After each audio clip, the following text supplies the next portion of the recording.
Kronologi mobil dinas Luta hancur di amuk masa pendemo di Manggarai Selatan, korban alami luka.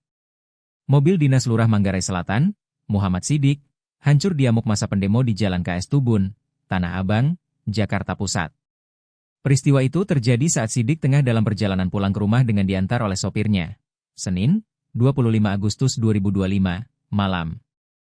Masa pendemo yang didominasi pelajar menyerang mobil tersebut secara brutal. Massa menendang dan memukuli bagian luar mobil menggunakan bambu.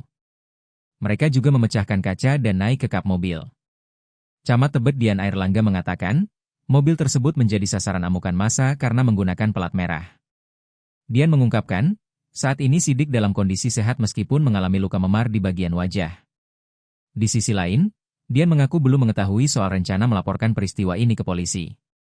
Ia menyebut pihaknya masih mengumpulkan bukti-bukti pendukung untuk dilaporkan kepada pimpinannya.